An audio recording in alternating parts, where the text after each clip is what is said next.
अपने ही चंचल मन को अपने ही बस में करने की दृष्टि से साधना करते करते आज 684 दिन हो गए। तारीख 21 सितंबर सन 2023, दिन बृहस्पतिवार, सायंकाल का समय।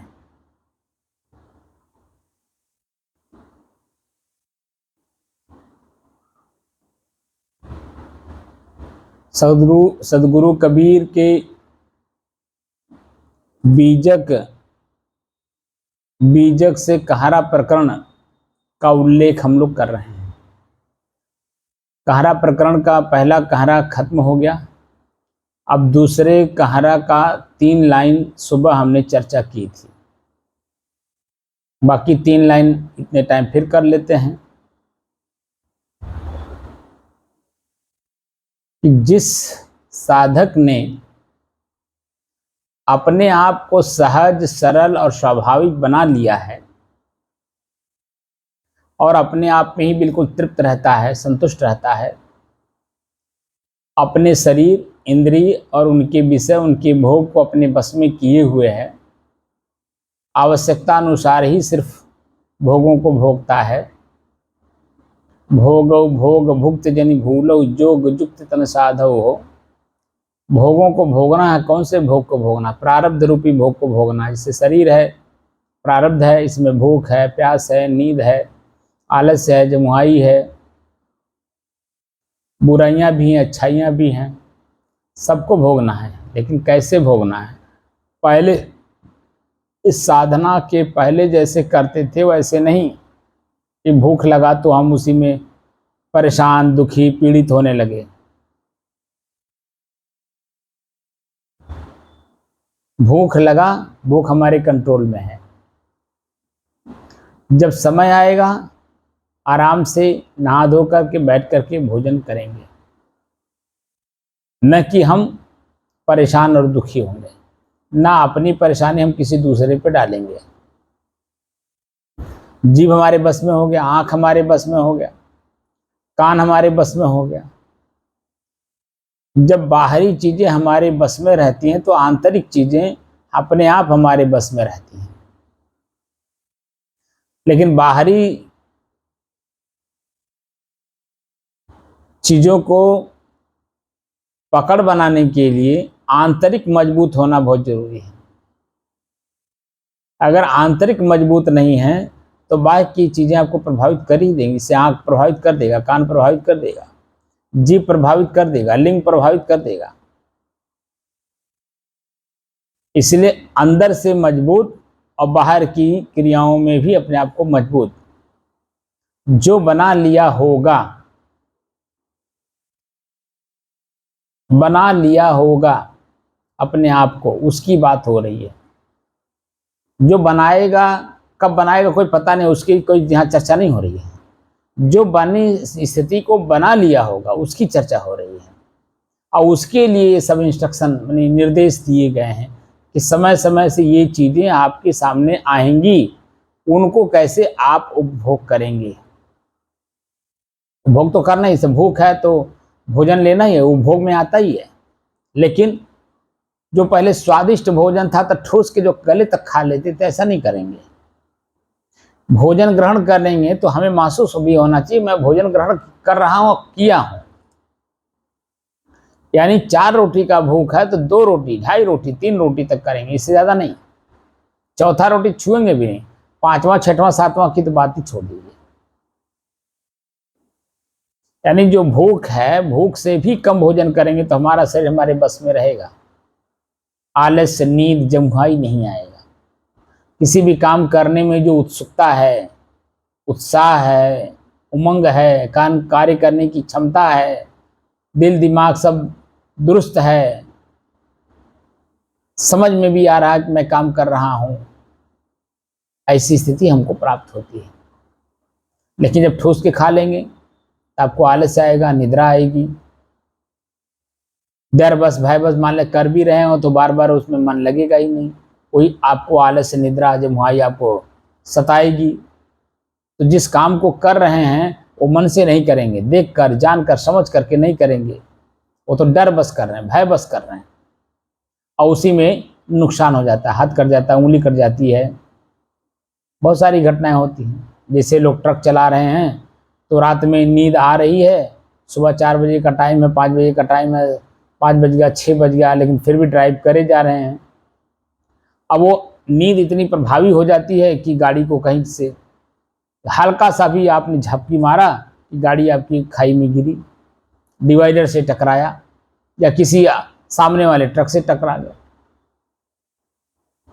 तो ये सब घटनाएं सिर्फ झपरी मारने से आती, आलस्य निद्रा से तो घटनाएं नहीं घटेंगी। कम भोजन और अंदर से गम, कब भोजन हमारे बस में हो।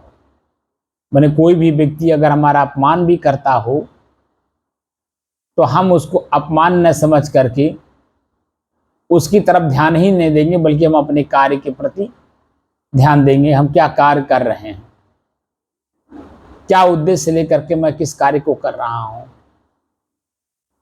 कोई कुछ भी बोले, हमारा मन मस्तिष्क शरीर इंद्रियां उससे प्रभावित नहीं होंगी, क्योंकि मुझे अपने कार्य के प्रति लगन है, उत्साह है, उमंग है। मुझे वो कार्य करना है कि कोई भी पूरे विश्व में, पूरे विश्व की बात कर रहा हूँ, कोई भी व्यक्ति कोई भी किसी भी कार्य को कर रहा हो तो 50% उसके समर्थक होते हैं, 50% उसके आलोचक होते हैं। ये पूरे वर्ल्ड की बात है। तो हमारे और आपकी क्या बात है? लगन पूर्वक अपने समय को देखते हुए अच्छे कार्य को करते रहना चाहिए। अच्छे कार्य को तब आप देखकर, जानकर और समझ करके करेंगे, तब मालूम होगा कि अच्छा है या बुरा है।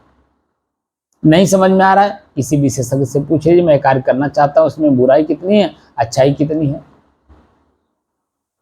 वर्तमान में जनता का हित होता हो, वर्तमान में न होकर के इसका परिणाम में अगर जनता का हित होता हो, तो जनता का हित यानी ये शरीर का हित, शरीर से संबंधित हमारे परिवार का, परिवार से संबंधित अन्य समाज का, सबका उसमें हित दिखाई देता हो तो उस कार्य को करिए।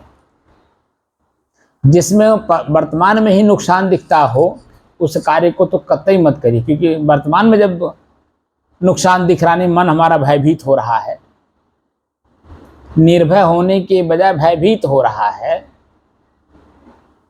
मन में कल्पनाएं उत्साह के रूप में, उमंग के रूप में होने के बजाय दब रही हैं, चिंताएं ग्रसित हो रही हैं, तो ऐसा काम नहीं करना है।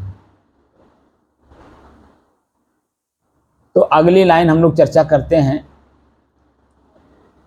बीजक का कहरा प्रकरण, कहरा नंबर 2।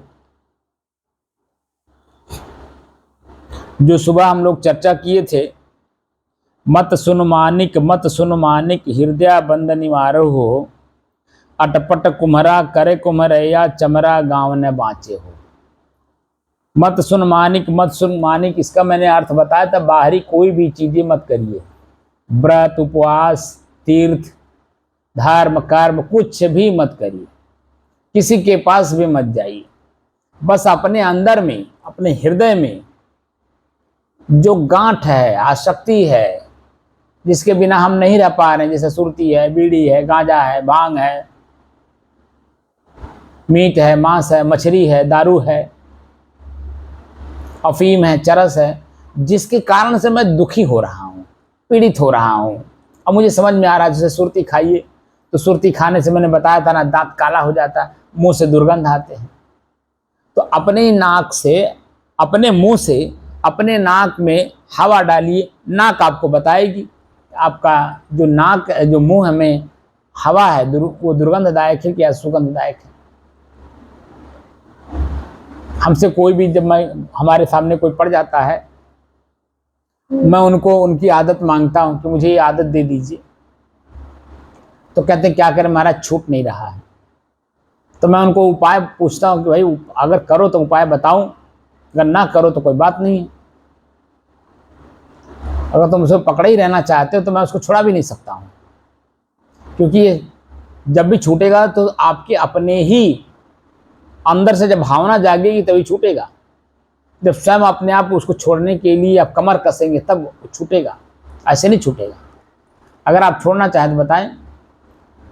तो कुछ लोग कहते हैं अच्छा महाराज जी बताइए, तो मैं बताता हूं कि बायां हाथ का 2 अंगुल ऐसे लगाइए और दाहिना हाथ ऐसे पूरा रखिए ऐसे, और अंदर से हवा निकालिए और नाक से सूंघिए उसे, और आधा घंटा कम से कम ऐसे करिए। लेकिन कब करना है ये भी ध्यान रखिए, सुबह उठने के बाद, मुंह धोने से पहले, यानी बिस्तर पर ही बैठे बैठे ये कार्य करना है। नींद खुली, बिस्तर पर बैठ जाइए, आंख बंद कर लीजिए और हाथ को ऐसे लगाइए नाक के पास, अब मुंह से अंदर से हवा निकालिए और उसे सूंघिए, और लगातार आधा घंटा तक करिए ऐसा कार्य। आपका अपना ही मस्तिष्क अपनी चीज को जब देखेगा तो आपको ही कहेगा यार क्या चीजें ला करके तूने डाल दिया, ये जो इतनी घृणा हो रही है, पीड़ा दे रहा है। और ऐसे करते करते आप 10-11 दिन लगातार कर दीजिए, सोने से पहले, जागने के बाद, मुंह धोने से पहले। आप ऐसा करके देखिए, 10-11 दिन के अंदर में ये चीजें एकदम कम ना हो जाए तो कहिएगा। कितने लोगों का तो छूट ही जाएगा, क्योंकि वो लगातार वास्तव में अगर कर रहे हैं तो घृणा मालूम होगा, दुख मालूम होगा, पीड़ा मालूम होगी, दुर्गंध आएगा। और दुर्गंध में कहीं आप रहना नहीं चाहते। रास्ते आप चलते, भले आप सुरती खाते हो, बीड़ी पीते हो या कुछ भी करते हो, मुंह में भले दुर्गंध हो, लेकिन कहीं मान लीजिए आप रास्ता चल रहे हैं और कई दुर्गंधदार जगह है, तो आप तुरंत जन्म वहां पे गमछा लिए रहते हैं, नाक पे लगा लेते हैं।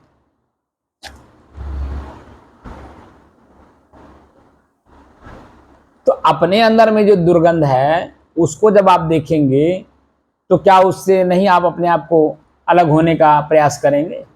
स्वाभाविक सी बात है। तो हृदय बंद निवारो, बंद माने गांठ, गांठ माने बुद्धि में जो आपने जचा लिया, जो बुद्धि बना लिया आपने, बुद्धि का मतलब था निश्चय कर लिया। संसार में 3 सुख आप लोगों ने या हम सभी लोगों ने, मैं अपने ऊपर भी लेता हूं, 3 सुख पूर्ण रूप से अंदर में हमने गांठ बांध करके रखे हैं। स्त्री में सुख संसार का सबसे बड़ा सुख मिलता है, पुत्र में उसका 50% और धर्म में पूरा। ये 3 सुख हम लोग अंदर से गांठ बना लिए हैं कि ये सुख जो है हमको अपार सुख देते हैं। लेकिन जिनके भी पास हैं उनसे पूछिए, मैं तो खैर घर छोड़ करके भागेड़ा बन गया हूं, रण छोड़ कह लीजिए, जो आपकी इच्छा हो कह लीजिए। हमारे आध्यात्मिक भाषा में कहें तो त्याग मार्ग में हम आ गए, तो हमारे पास तो कुछ है ही नहीं, तो मैं उसमें क्या अनुभव करूंगा। लेकिन जो आप लोग हैं, जो आप लोग उसी में रच पच रहे हैं दिन रात, आप बता दीजिए क्या उसमें वास्तव में सुख है?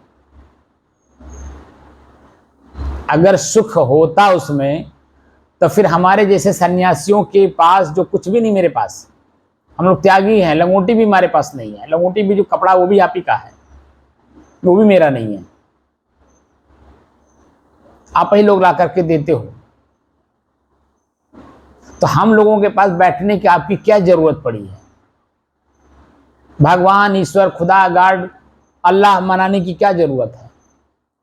उनको पाने की, उनको देखने की, उनको जानने की क्या जरूरत है? क्योंकि जब यही 3 सुख संसार में सबसे बड़े सुख हैं तो वो तो आपके पास है ही हैं। उसे त्याग करके इसमें आने की जरूरत क्यों पड़ रही है? इसलिए कि वास्तव में वो जब तक आप छूते नहीं हैं, देखते नहीं हैं, चखते नहीं हैं, स्वाद लेते नहीं हैं, तब तक तो बहुत बड़ा सुख लगता है। लेकिन जैसे स्पर्श कर लिया, यानी छू दिया आपने, वैसे ही पता चल जाता है कि ये वास्तव में कुछ नहीं है। वो तो सामाजिक एक प्रक्रिया है जो मन मस्तिष्क में आपको डाल दिया गया है कि जब शादी हो गई, विवाह हो गया, तो आजीवन आपको इनके साथ रहना ही रहना है। एक सामाजिक प्रक्रिया है। उसके डर बस, भय बस, सम्मान बस, जैसे भी मान लीजिए, आप उसको सिर्फ निभाते हैं। लेकिन वास्तव में जैसे ही स्पर्श करते हैं वैसे उसकी जो पहले से कल्पना बहुत बड़ी रहती है, उस सारी कल्पनाएं माटी के मकान की तरह, यानी बालू के भीत की तरह भर भर भर भर सब गिर जाता है। कुछ भी उसमें है नहीं, बल्कि नुकसान है।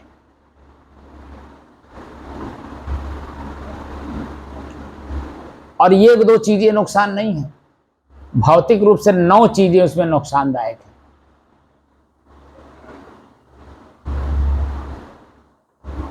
चिंता से सुधि बुद्धि घटे, घटे रूप गुण ज्ञान, लाज काज विद्या घटे, चिंता चिता समान। ये जो चिंता शब्द का मैंने प्रयोग किया है, ये चिंता कब होती है? जब आपके शरीर से, आपके शरीर का ही जो इस शरीर का परम तत्व है, जिसको वीर्य शक्ति कहते हैं, जब वह स्खलित हो जाता है तब आपकी चिंता बढ़ती है कि मैंने क्या कर दिया। पूरा शरीर नींबू की तरह निचुड़ जाता है, अस्वस्थ हो जाता है। उस समय के क्षण की अपनी जरा चिंतन करिए कि उस समय में मन में कितनी कल्पनाएं होती हैं, दुख और पीड़ा होती है, शरीर का भी पीड़ा होता है, मन में भी पीड़ा होती है। तो हमारी 9 चीजें इससे नुकसान होती हैं, क्षणिक सुख के कारण।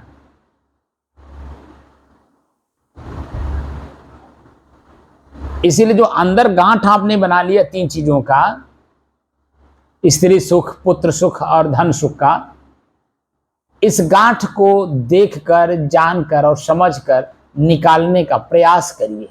ये बात वहां वो कह रहे हैं। कहीं किसी के पास जाने की जरूरत नहीं है, ना बाहरी कोई कार्य करने की जरूरत है, ना व्रत रहने की जरूरत है, ना उपवास रहने की जरूरत है, ना आपको 1 महीने तक लगातार रोजा रहने की जरूरत है। बाहरी कोई भी दिखावा आपको वास्तव में करने की जरूरत ही नहीं है। और ये सब अगर कोई कहता और कराता है तो वो अटपट कुम्हारा है, अटपट कुम्हार है, क्योंकि वो स्वयं वास्तविक कार्य करता नहीं, बाहरी ढोंग करता है कि मैं उस कार्य को कर रहा हूं, तुम भी करो, इसमें देखो कितना लाभ है, देखो कितना लाभ है, देखो कितना लाभ है। लाभ दिखा दिखा के खाली कराता है। उसमें लाभ तो आपका क्षणिक क्षणिक हो सकता है, क्षणिक, थोड़े समय के लिए, जिस समय में आप करते हैं। लेकिन उसी क्षण में पीड़ा भी होती है। जैसे व्रत आप रहे, व्रत शब्द का अर्थ होता है प्रतिज्ञा करना। आपने आज प्रतिज्ञा किया कि आज मैं भोजन नहीं करूंगा। आप भोजन न करने का आपने प्रतिज्ञा कर लिया, लेकिन जैसे 1 घंटा, 2 घंटा, 4 घंटा बीतता है, वैसे जन भूख इतना सताने लगता है कि आप तो दाल चावल रोटी सब्जी तो नहीं खाओगे, लेकिन उबाल के आलू जरूर खा लोगे, फल जरूर खा लोगे। जिमीकंद, जिसको हम लोग गंजी कहते हैं देसी भाषा में, जिमीकंद, उसको जरूर खाओगे।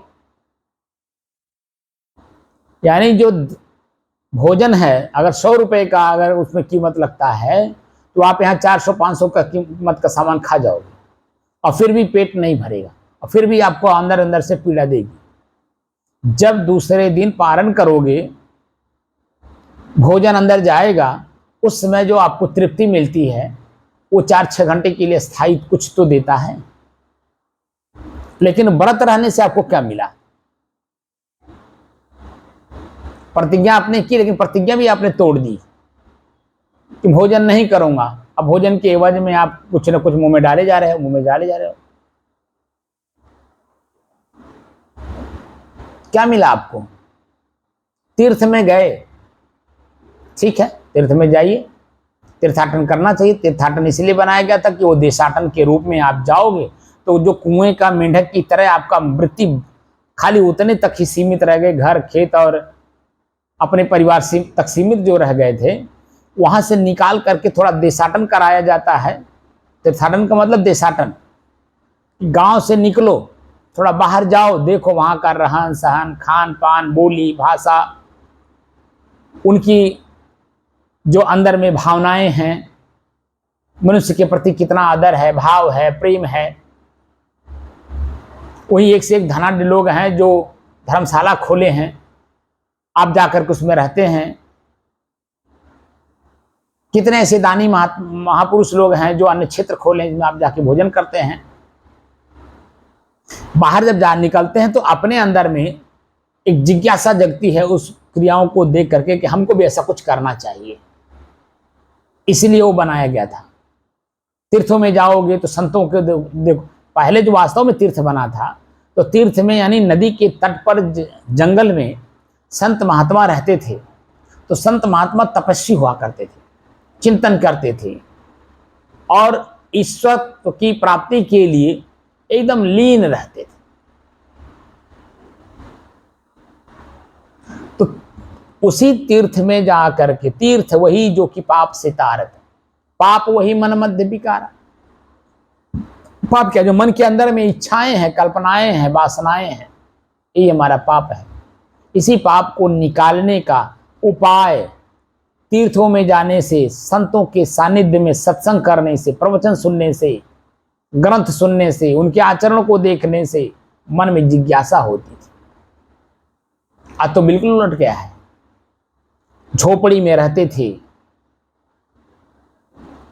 नदी का किनारा, जंगल एरिया जहां भालू, शेर, हाथी, चीता, खूंखार से खूंखार जानवर रहते थे, उनके बीच में रह करके वो साधना करते थे।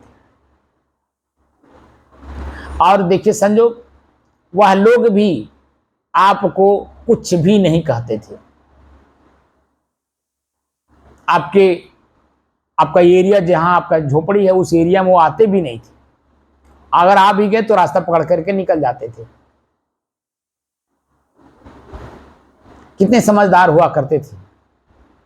और आज भी हैं, ऐसा नहीं है नहीं है,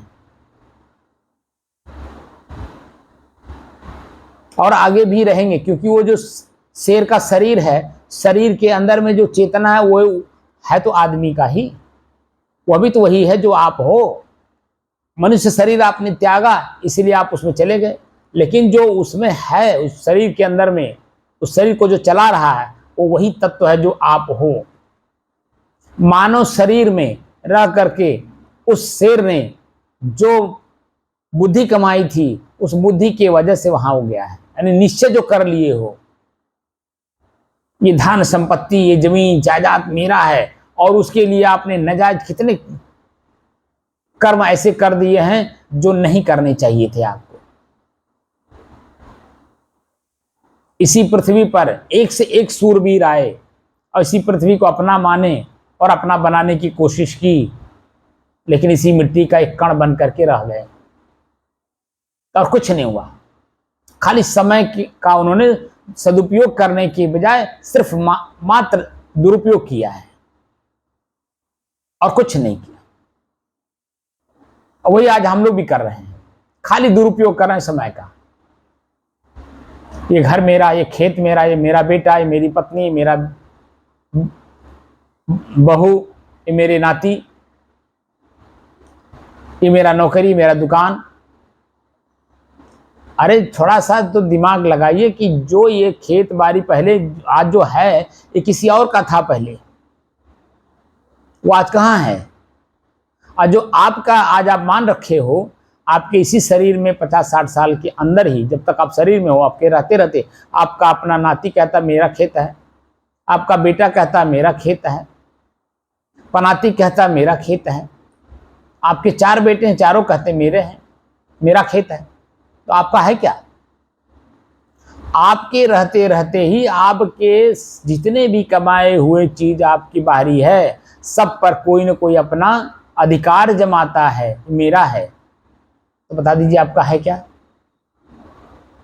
बाहरी कुछ भी कमा लीजिए, वह प्रकृति का है, वो किसी का नहीं है, उसमें परिवर्तन है। लेकिन जब अंदर की चीज को कमाएंगे, वो कोई नहीं ले सकता, वो सिर्फ आप ही उसे जान सकते हैं, देख सकते हैं, समझ सकते हैं और उसका उपभोग कर सकते हैं। जब चाहेंगे, जहां चाहेंगे, जैसे चाहेंगे उसका उपभोग कर सकते हैं। लेकिन बाहरी खेत आपके सिर पे या पीठ पे, आपके पीछे पीछे घूमता नहीं है कि मैं फलाने की जमीन हूं, ये खेत हूं। घर भी यहां तक कि आप जो बनाते हैं वो आपके ना सर पे होता है ना पीठ पे होता है कि मैं इनका ये घर हूं। इतना सुंदर है, इतना परिश्रम से इन्होंने बनाया है, भूख प्यास ठंडी गर्मी मान अपमान लड़ाई झगड़ा सब करके इन्होंने ये बनाया है। कहीं वो बोलता है? आप जरूर बोलोगे, लेकिन वो नहीं बोलता है। ऐसी चीज कमाओ कि आपको बोलना ना पड़े, वो खुद बोले। और जब बोलता है तो उसको पाने के लिए संसार के बड़े से बड़े लोग लालायित हो जाते हैं। जैसे उदाहरण के रूप में अभी 2025 में इलाहाबाद का कुंभ है, और कुंभ जो है देखिए साल भर, अभी मैंने 2023 से चल ही रहा है, 24 बीतेगा 25वें में है। 2022 से ही उसकी जो है व्यवस्था चल रही है कि 2025 में कुंभ मेला आएगा। आएगा, अभी आया नहीं है, आएगा। तो कुंभ का क्या मतलब होता है? कुंभ कहते हैं घड़ा को। अमृत का घड़ा लेकर के वहां लोग आएंगे, उसे पाने के लिए, जानने के लिए, चखने के लिए, प्राप्त करने के लिए करोड़ों की भीड़ वहां जुटेगी। और घड़ा किसके पास है? किसको देखने के लिए, किसको जानने के लिए, किसको समझने के लिए? करोड़ों की भीड़, अरबों का खर्चा क्यों किया जा रहा है? सिर्फ नागा संत को देखने के लिए, क्योंकि अमृत उन्हीं के पास है। क्योंकि उस शरीर में उसके कुछ नहीं है, लेकिन भीतर उनके अमृत है। न मृत इति अमृत, न मृत इति अमृत। मृत कहते हैं दुख और पीड़ा को। जैसे शरीर है, ठंडी गर्मी बरसात या वैसे सामान्य जीवन जीने के लिए शरीर पे कपड़ा डालना पड़ता है, तो पीड़ा है तभी तो रख रहे हैं, क्योंकि शरीर में ठंडी लगती है, पीड़ा है। शरीर है, वस्त्र है, तो उसको ढके हुए हैं। उनको देखिए कोई गम नहीं है, राम भभूत खाली लगा करके और एकदम मस्त होकर के जय श्री राम, ओम नमः शिवाय, अपने धुन में है, अपने मस्ती में है। और उन्हीं को जानने के लिए, उन्हीं को देखने के लिए, उन्हीं से कुछ प्राप्त करने के लिए ये अरबों खरबों का खर्च 3-4 साल से पहले, 3-4 साल पहले से ही उसकी व्यवस्था सरकार कर रही है। सरकार का मतलब जनता, जनता का पैसा उसमें लग रहा है। तो संतों के पास बैठेंगे तो वो चीजें आपको प्राप्त होगी, और किसी के पास बैठने से कुछ नहीं होगा। तो सदूर कबीर जो कह रहे हैं, अटपट कुम्हरा करे कुम्हरे या चमरा गांव ने बाँचे हो। जो शरीर को परख करता है, ऊपर ऊपर चमड़े का परख करता है, उसी को चमार कहते हैं। और हम सभी लोग चमार हैं, हमारी दृष्टि चमारवत है। ऊपर का शरीर का ये जो पर्दा है ऊपर का, उसको देख करके हम परख करते हैं, शरीर को देख करके हम परख करते हैं। लेकिन उस शरीर के अंदर में जो तत्व है उसकी परख नहीं करते। और जिस दिन उस शरीर के अंदर में उस शरीर के ड्राइवर को जान जाएंगे या जानने का कोशिश करेंगे, उस दिन आपकी सार्थकता प्राप्त होगी। बाकी कुछ नहीं, बाकी तो सब वैसे बच्चे का खेल है। जैसे छोटा बच्चा दीपावली के समय में घर घरौना खेलता है, सब कुछ करता है, खेती भी करेगा, मकान भी बनाएगा, द्वारा बहारेगा भी, खाना भी बनाएगा, अपने भी खाएगा, सबको खिलाएगा, वही धूल ही का सब कुछ होता है। धूल ही का हमें परिवार बनाएगा, हमारी पत्नी है, हमारे बच्चे हैं, हमारे माता पिता हैं, धूल ही का सब कुछ बनाता है। लेकिन जब असली भूख लगता है तो सब कुछ पैर से, उस लात से पूरा धूल मिटा देता है, सब कुछ हटा देता है और भाग करके माँ के पास जाता है, कहता है मम्मी मुझे बड़ी भूख लगी।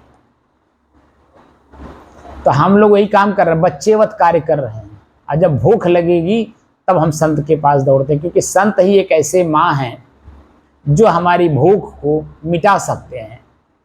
उनके अलावा किसी में हिम्मत नहीं है जो हमारी भूख को मिटा सके। हमारी चाह है क्या, मैं स्वयं कौन हूं। संत का मतलब आध्यात्मिक क्षेत्र। आध्यात्मिक क्षेत्र के विशेषज्ञ सिर्फ संत हैं, बाकी कोई नहीं है। अध्यात्म शब्द का ही अर्थ होता है मैं कौन हूं। आदिधन आत्म, संधि विच्छेद करेंगे, आदिधन आत्म। आदि का अधूरा शब्द है, इससे दो शब्द बनता है, अध्ययन और अध्याय। अध्ययन करना, अध्ययन मतलब रिसर्च, खोज, प्राप्ति किस चीज की, अध्याय की। कौन से अध्याय की? अध्याय माने विषय, पाठ, लेसन। और कौन सा लेसन है, कौन सा पाठ है, कौन सा विषय है जिसका रिसर्च, खोज करना है, जिसके परिणाम में हमें कुछ प्राप्त करना है। और उस चीज को प्राप्त करना जिसके प्राप्त करने के बाद संसार का कुछ प्राप्त करने की जरूरत नहीं है, वह है मैं कौन हूं। आत्म शब्द है। आत्म शब्द का अर्थ होता है स्वयं। स्वयं माने स्वयं मैं कौन हूं। मैं कौन हूं को जानने के लिए हम संतों के सानिध्य में जाते हैं। उसी की भूख जिसके अंदर में होगी, अंत में जब घर गृहस्थी करते करते करते करते सब कुछ कर लेता आदमी, जब शरीर से चल नहीं पाता है, पैर से चल नहीं पाता है, हाथ हिलता है, डंडा भी नहीं ठीक से पकड़ पाता है, और आंख से दिखाई नहीं देता है, कान से सुन नहीं पाता है, तब अंदर अंदर सोचता है, चिंतन करता है, मैंने किया क्या जीवन भर, क्या प्राप्त किया, कौन सी वस्तु प्राप्त की जिसको मैंने सब कुछ मान रखा था। घर को, खेत को, पत्नी को, बच्चे को, नौकरी को, बिजनेस को, किसको मैंने मान रखा था। यही सब कुछ है, इसी से सब कुछ होने वाला है, लेकिन आज मेरे हाथ में नहीं। वह स्थिति में जा करके तब जो है उसके दिमाग में आता है, यार हमने कुछ नहीं किया। तो चौथापन जो आता है तब संतों का सानिध्य पकड़ता है, और धीरे धीरे धीरे धीरे जो से समय बचा रहता है उसी में भक्ति मार्ग पहले अपनाता है। पूज्य अनुरागो भक्ति, अपने से बड़े संतों का सानिध्य प्राप्त करता है, उसमें अनुराग करता है, प्रेम करता है, उससे कार्य करने लगता है, तो धीरे धीरे भक्ति उसे मिलती है। और भक्ति में ही ज्ञान भी मिलता है। ज्ञान का मतलब जानकारी, ओनली फॉर थ्योरी। और फिर उसी थ्योरी से ही जब थ्योरी मजबूत होती है तो वैराग्य भी प्राप्त होता है। घर छोड़ना वैराग्य नहीं होता है। वैराग्य का मतलब, वैराग एक शब्द है, उसमें दो शब्द हैं, वैर और राग। वैर माने दुश्मनी, राग माने मोह, चिपकाहट, आसक्ति। ये जो परिवार में, समाज में मैंने आसक्ति बना रखी है, एक को मैंने अपना मान लिया, एक को अपने से पराया मान लिया, नहीं दुश्मनी उससे कर ली। ये दोनों स्थितियां हमारी सामान्य हो जाती हैं। ना अपने मेरे हैं, ना वो पराये मेरे हैं। कोई है ही नहीं मेरा, मैं स्वयं ही हूं। मेरे साथ कोई रहन, वर्तमान में ही मेरे शरीर में कोई चिपका नहीं है, मेरे शरीर के साथ नहीं है, तो अंत में मेरे साथ कैसे जाएगा? कौन जाएगा? क्या मेरी पत्नी जाएगी मेरे साथ?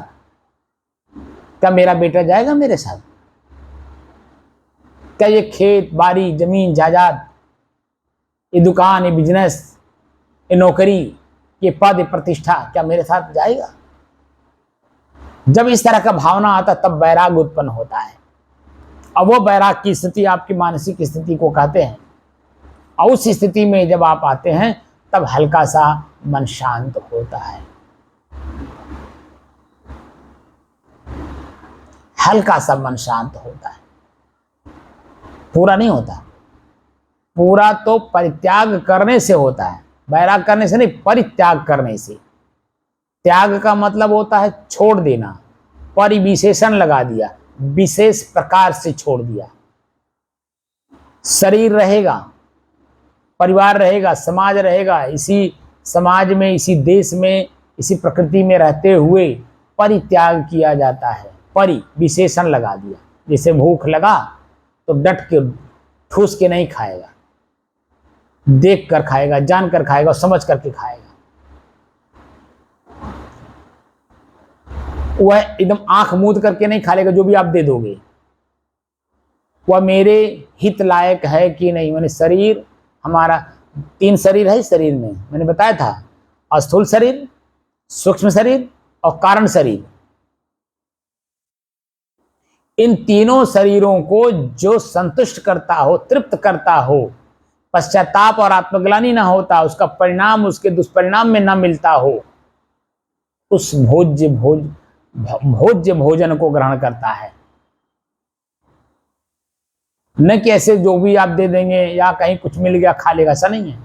या राष्ट्रंतु खा लेगा, ऐसा भी नहीं है। वो बैठ के खाएगा, संतुष्ट होके खाएगा, देख के खाएगा, समझ के खाएगा। तो कोई भी कार्य करेगा देखकर, जानकर और समझकर करेगा। इसको कहते हैं परित्याग।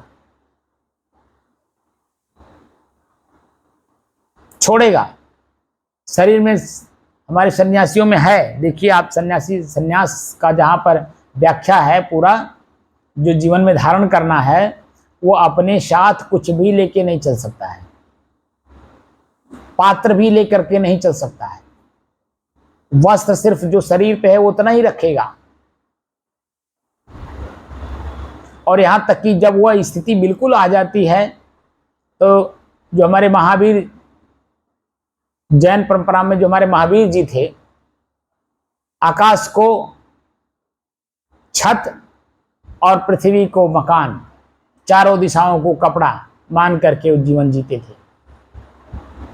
एकदम मस्त होकर के, शरीर पे एक वस्त्र भी नहीं रहता था। और अपने आप में बिल्कुल ऐसे, आप उनकी कहीं भी मूर्ति देखेंगे तो ऐसे मिलेगी।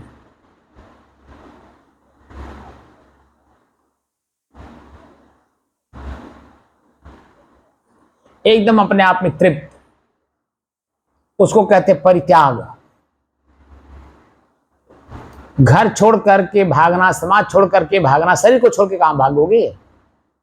शरीर तो साथ में रहेगा। भूख लगेगा, प्यास लगेगी, नींद लगेगा, इसमें ठंडी लगेगा, गर्मी लगेगा, बरसात लगेगा ही, तूफान आएगा, शरीर उड़ेगा ही, पानी में बह जाएगा ही, शरीर डूब भी जाएगा, सब क्रियाएं होंगी, क्योंकि शरीर में आप हैं। तो इस शरीर से भाग के कहीं नहीं जा सकते। इसे परित्याग कहा जाता। परित्याग, त्याग, परित्याग, विशेष रूप से त्याग करना है। यानी भोजन अगर करना है, 4 रोटी का भूख है तो 2 ही रोटी करेंगे, परित्याग हो गया, उसी में संतुष्ट और तृप्त रहेगा। कोई व्यक्ति अगर आ गया, आपके सामने जो भोजन है बस उतना ही भोजन है, अपने न करके सामने वाले को भोजन करा देना, ये परित्याग में आता है। या आधा आधा बांट करके दोनों कर लेना, ये भी परित्याग में आता है।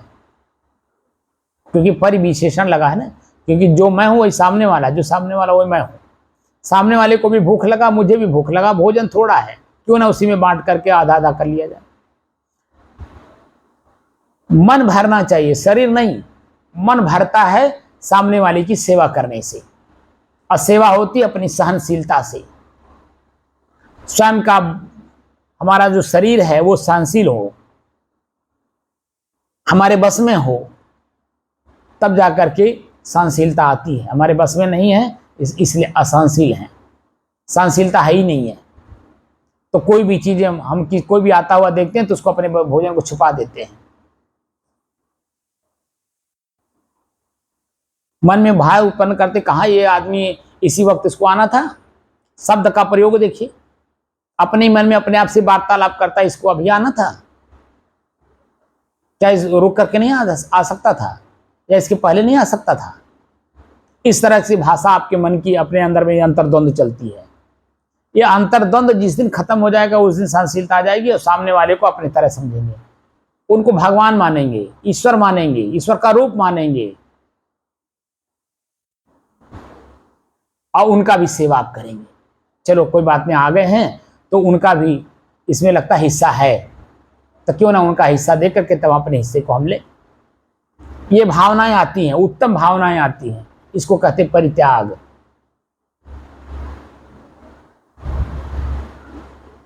तो अंदर का गांठ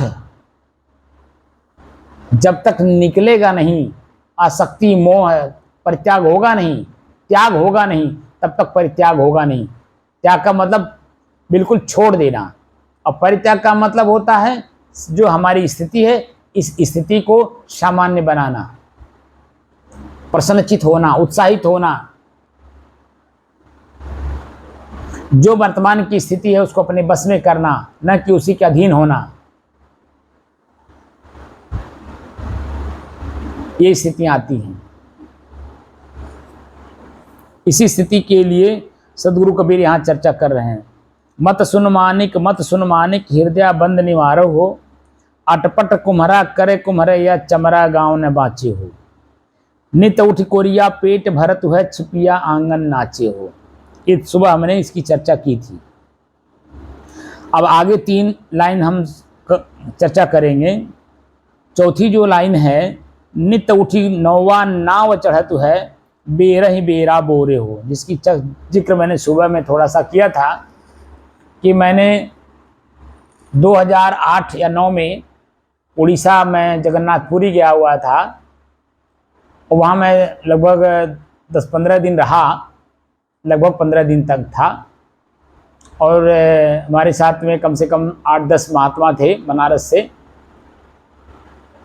कोई लोग गुजरात के थे, कोई बनारस के थे, कोई छत्तीसगढ़ के थे।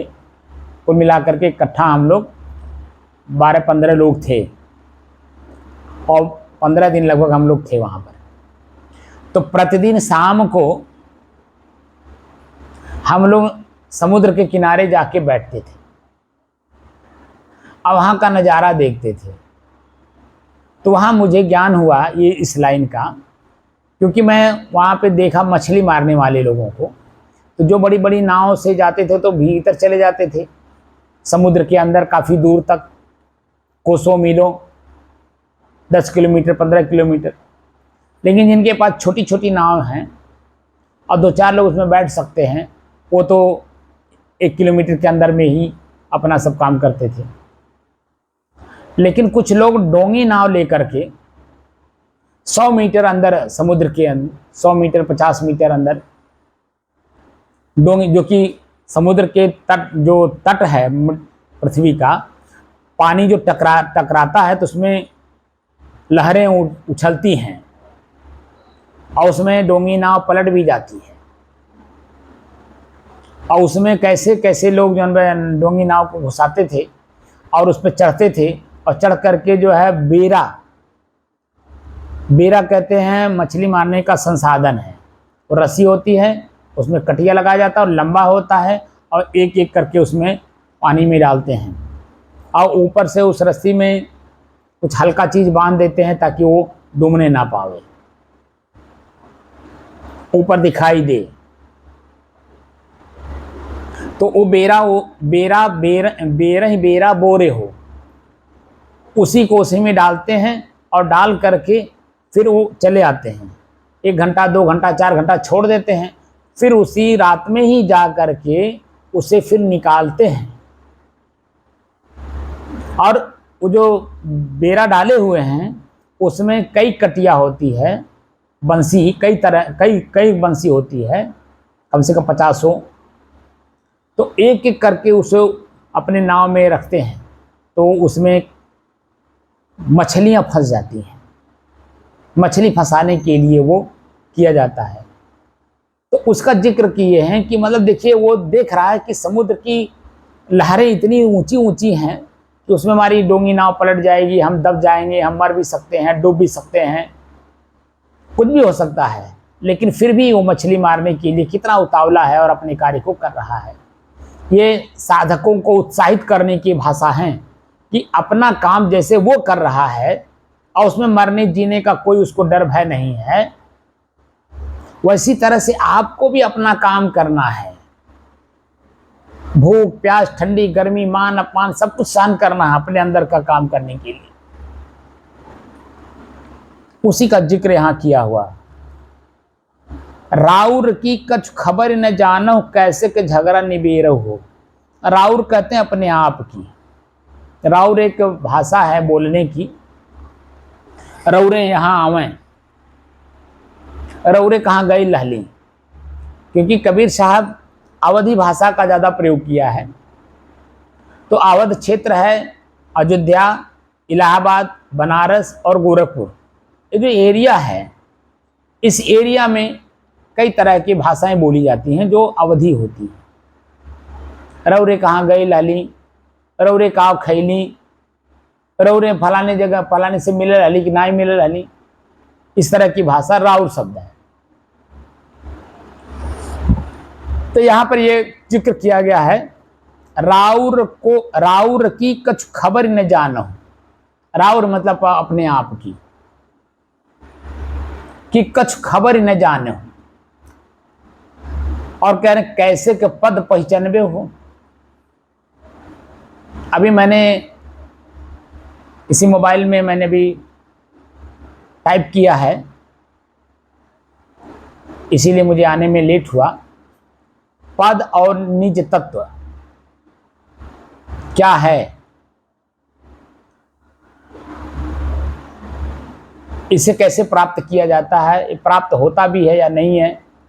ये पद, सांसारिक पद और एक परम पद, कौन सा पद श्रेष्ठ है, किस पद को प्राप्त करने के बाद संसार की सारी पदें उसके नीचे हो जाती हैं, इस पर हमने कुछ व्याख्या लिखी है। तो यहां कैसे के पद पहचानबे हो। पद मतलब निज तत्व को, अपने आप को कैसे पहचानोगे, क्योंकि तुमने अपने आप को जानने के लिए जो संसाधन है, सत्संग, स्वाध्याय, चिंतन, मनन, संतों का संगत, संतों के बताए अनुसार साधना करना, उन चीजों का तो तुमने कुछ ख्याल ही नहीं किया। और ख्याल क्या किए हो, ये घर मकान, ये पत्नी बच्चे, ये जमीन जायदाद, नौकरी चाकरी, खेती बाड़ी, दुकान दौरी, बिजनेस, यही सब कुछ को अपना मान लिए हो। राउर की कुछ खबर नहीं जानो। अपने आप का तो तुमने कुछ जाना ही नहीं, बाहर की चीजों को जानने का प्रयास कर रहे हो और दिन रात किए हो। भूख प्यास ठंडी गर्मी कुल बर्दाश्त करते हो उसे पाने के लिए, लेकिन अंत में जब आप ही का पुत्र, आप ही का सामान, जिसको आपने सिर तोड़ परिश्रम करके प्राप्त किया है, वो जब अपना कहने लगता है तो आपको लगता है यार मेरा है किसका है, तब हल्का सा झटका लगता है। तो फिर मन संतोष करता है यार लड़का तो अपने है, तो उस मेरा है तो उसका है, उसका है तो मेरा है। लेकिन वही लड़का जब अपनी पत्नी लेकर के अलग होता है और आप ही के सामान को बांटता है, तब समझ में और आती है यार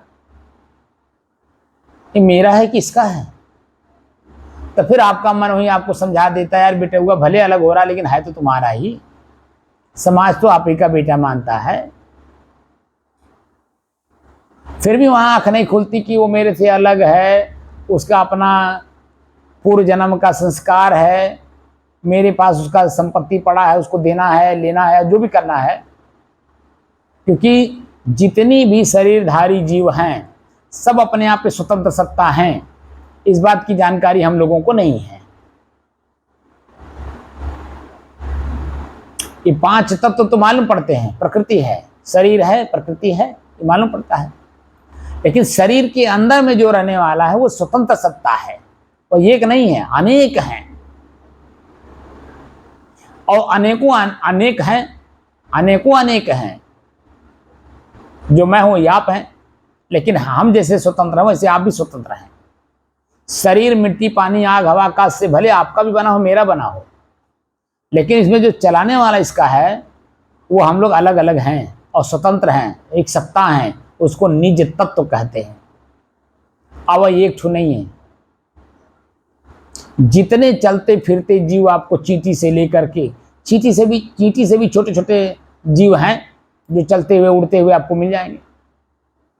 चींटी तो इसलिए कहा जाता है जो दिखाई भी देती हैं और कहीं भी आम दिखाई दे देती हैं, लेकिन उससे भी छोटे छोटे जीव होते हैं, आपने देखा होगा।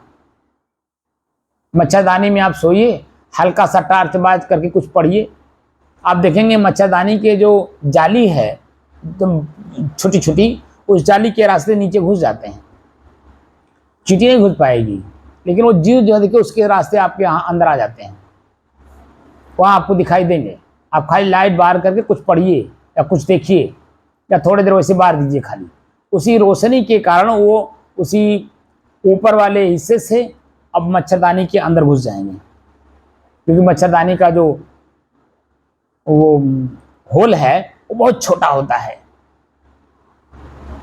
खाली सुई घुस सकता, बस इतना है। और इतनी छोटी छोटी जीव जो शरीरधारी आपको मिलेंगे, लेकिन उसमें भी जो वो उसको चलाने वाला है मालिक, वह उतनी ताकतवर जितना मैं हूं, इस शरीर में मैं जितना ताकतवर हूं उतनी ताकतवर वो छोटी सी शरीर में है। और जो मैं हूं इस हाथी के शरीर में, जो स्थूल शरीर इतना बड़ा दिखता है, उसमें भी उस शरीर को जो चलाने वाला तत्व है वह भी मैं ही हूं। इतने बड़ा स्थूल शरीर को लेकर के कैसे चलता होगा?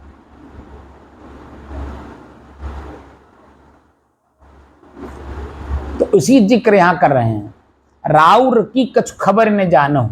आपने जानने का प्रयास नहीं किया, संतों के पास बैठे नहीं, सदग्रंथ पढ़े नहीं, जानने की कोशिश नहीं की, तो कैसे का पद पहचानोगे? हो अपने आप के परम पद को कैसे जानोगे? अपने आप को कैसे जानोगे? एक गांव में 5 तरुणी बसे, जहिमा जेठ जेठानी हो। एक गांव है, उसमें 5 तरुणी बसे। तरुणी माने नारी, नौजवान लड़की, ज्योति।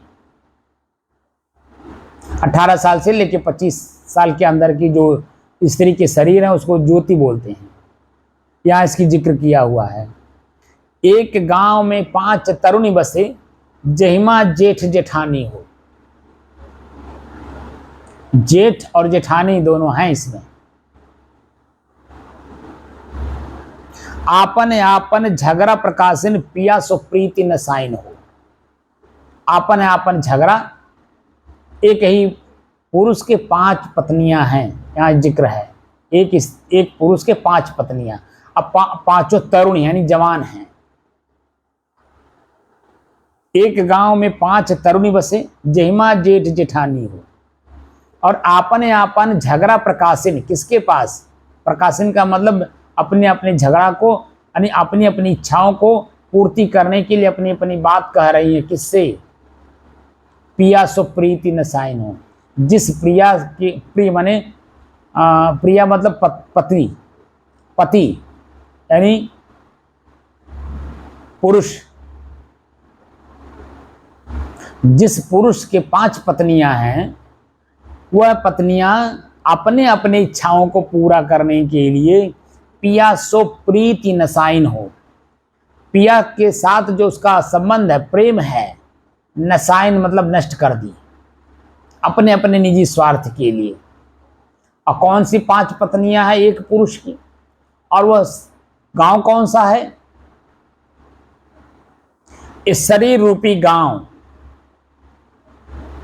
इसी गांव में एक पुरुष है जो मैं बोल रहा हूं वो, और इसी की 5 पत्नियां हैं, आंख नाक कान जीभ लिंग गुदा।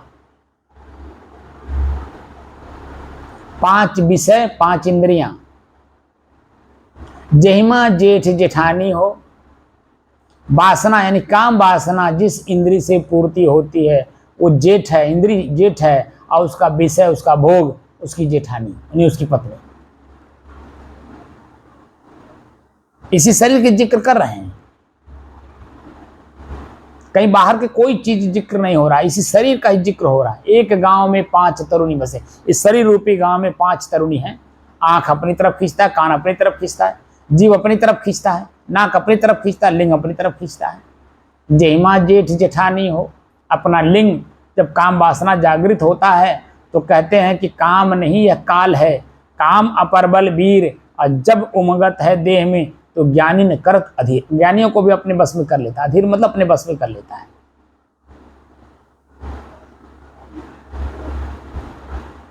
तो 5 तरुणी बसें, पांचों अपने अपनी तरफ खींच रही हैं। आपन आपन झगड़ा प्रकाशिन अपिया सो प्रीत नसाइन हो, जो मैं हूं मेरे से इनका कोई संबंध नहीं है। संबंध इनके अपने विषय का है, अपने भोग का है, अपनी इच्छाओं का है। अगर आप इनकी पूर्ति करते रहते हो तो ये आपको वाह वाह कहेंगी, लेकिन आपने जिस दिन इनकी अपनी इच्छाएं पूर्ति करना बंद कर दिए, यही आपको कष्ट देने लगेंगी, दुख देने लगेंगी, पीड़ा देने लगेंगी, तरह तरह के कष्ट आपको देती हैं। ये आँख, नाक, कान, लिंग, बुधा जो पूरा शरीर है, ये कष्टदायक हो जाते हैं, क्योंकि आप इनके विषय को नहीं दे रहे हैं, इनके भोग को नहीं दे रहे हैं, इनकी इच्छाएं नहीं पूरी कर रहे हैं।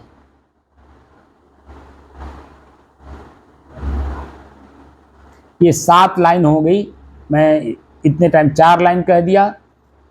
अब इसके अलावा अब 3-4 लाइनें फिर कल सुबह करेंगे इसकी चर्चा। तो आपन आपन झगड़ा प्रकाशिन पिया सो प्रीति नसायन, पिया से प्रीत करानी है तो इनके झगड़े को समाप्त कराना होगा, और झगड़ा स्वयं के ही एक्टिव होने से ही इनके झगड़े समाप्त होंगे। और जो पति इनके अधीन हो गया है वह तो समझ लीजिए कि उसकी दुर्गति ही के अलावा कुछ नहीं होगी, और दुर्गति में भी दुर्गति होगी, वह बाहरी आपके मित्र लोग भी करेंगे।